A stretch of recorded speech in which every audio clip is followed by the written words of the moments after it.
Well, Justin Kaufman, man. I don't know, for a guy who decided not to become a lawyer, you certainly turned into a geek with this Glowdeck machine. And you were saying you didn't even know how to spell voltage before you started this project, right? Oh, spell voltage. Give me a break. I can spell voltage. But no, I was not completely familiar with what it meant. Well, tell us, okay, That is true. what does Glowdeck really do for us? So, Glowdeck, it does a lot of things. It's a wireless charger. It's a Bluetooth speaker. It's a notification system for all the stuff that we check throughout our day.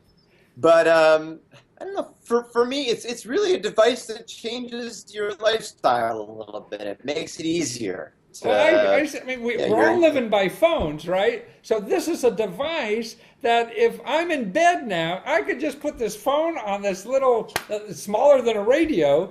It's charging, and I can talk to it. I can make calls. I can listen to music. I can hear my, it tells me whether they're twittering me or Facebooking me and all this kind of stuff. Huh?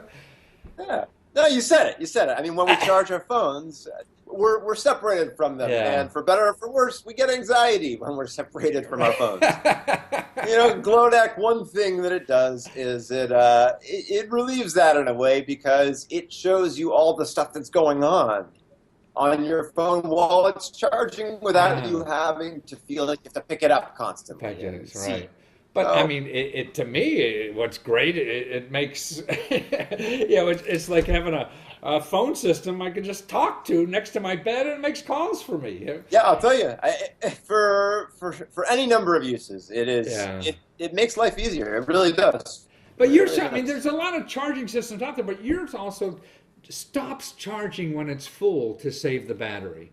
I mean, that sounds like an incredible.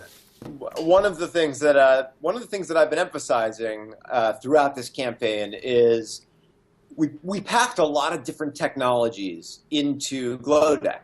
There's the Bluetooth, there's Wi-Fi, there's this G wireless charging, and each one of these things on their own, they do these cool different things. But when you put them together, you have opportunities to solve problems within each one. So, like you said, the wireless charging, one of the issues with it right now is it's not an intelligent charger in that it continues to push power to your phone even after it's topped off, right? I see. But because we have a Bluetooth link to the phone as well, we can be polling the phone for its charge percentage on a regular interval, and we can find out on Glowdeck when it's hit 100% and then turn off the charging module, which it couldn't do by itself. Okay, now what blows my mind is somehow you figured out what all that jargon means, in the last couple of months before you knew what the hell it was. Yeah, how'd you figure that out?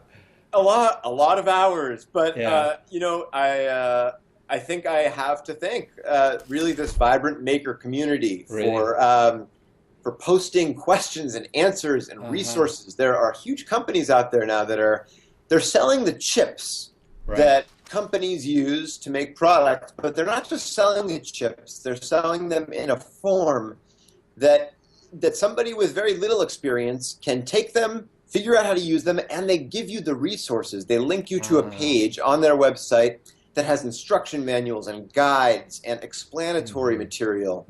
And so you can learn this stuff now sort of as you go. I'm not saying that I'm not saying it's a replacement for learning the basics. You need to know that stuff, and I needed to learn that stuff eventually. But you can hit the ground running now in a way that I don't think you could before.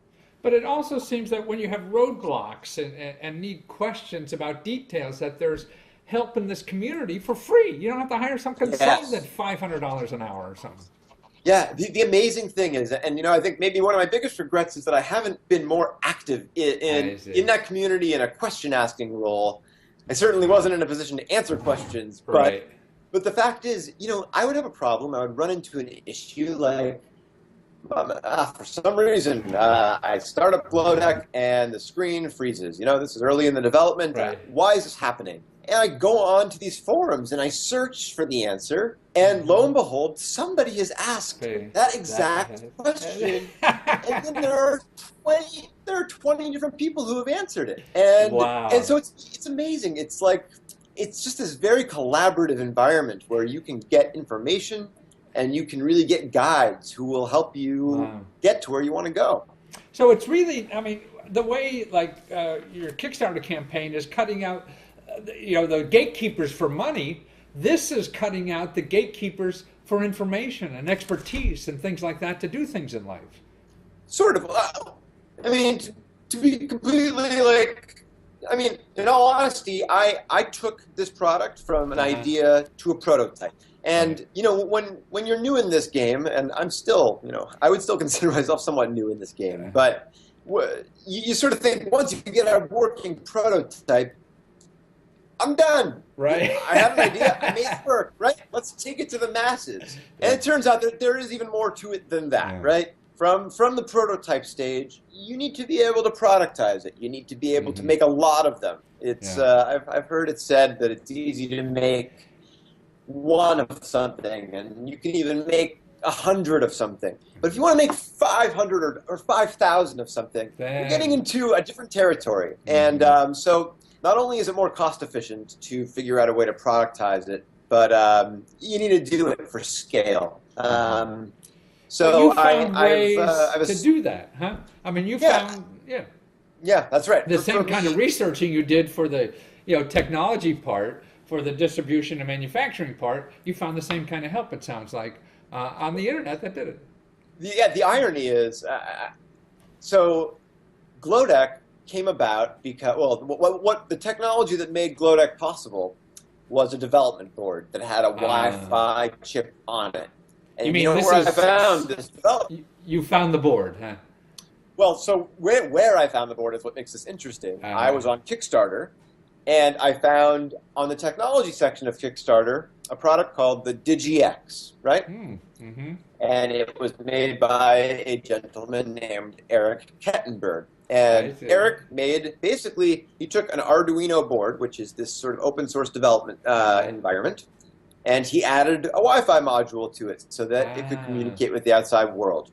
To me, that was a clever idea, but it also addressed what I was trying to do specifically, make a connected device. And so I backed his project. I got my DigiX in the mail, and it was the board that I developed Glowdeck on. I programmed through it, and a lot. And then after that was done, after the prototype was done, I just called him. I was like, "Hey man, what you made got me this far. Yeah. How do I get the rest of the way there?" And I have a tendency to really dig in with these people until they say yes, and I persuaded him to join the team. So now not only is he doing circuit boards on his own, in the open source world, but he is my own technical advisor for productizing. So you found all this help without going to some high-priced company that's going to charge an arm and a leg for this kind of stuff,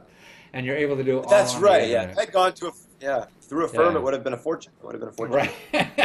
The only way. And already, though, you sold like 200-300 of these things. You got $40,000, and you're only looking for $30,000. And these things, to get a full developed one, if you don't want to tinker with it, you could tinker with it like for $100 on your site, right? You could get one of the boards to start. That's right. You can get the board, and you can do what I did. Yep. Right. Exactly. Or the other way is you buy it complete, so you can put your phone right on the sucker and charge and do all that, and that's like $200 now on your site, and that's it, right? That's right.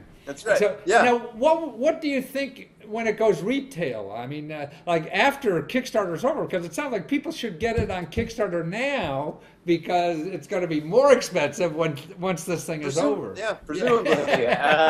I mean, that is the typical model.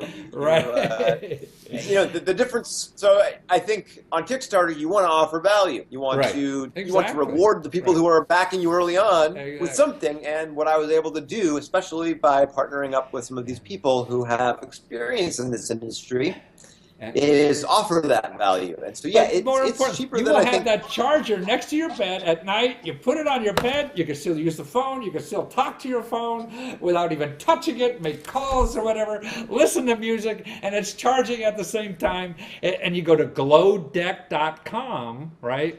You go to glowdeck.com, yep. And that will get us to Kickstarter if we want to order, right? Exactly. That's right. Well, I'm glad you're not a lawyer and giving this to us. And I understand you were a rock and roller before that, huh? Oh, that's a flattering way of putting what I was. I sat in a room with a guitar and I wrote a lot of songs, and none of them were enough to hit the big time. So I think I was a wannabe rock and roller. I see. Well, we all are. I think we all are. Well, thank you for being an inventor and an entrepreneur now. Justin, thank you so much. And that's glowdeck.com, right? Glowdeck.com. Take care, man. Take care.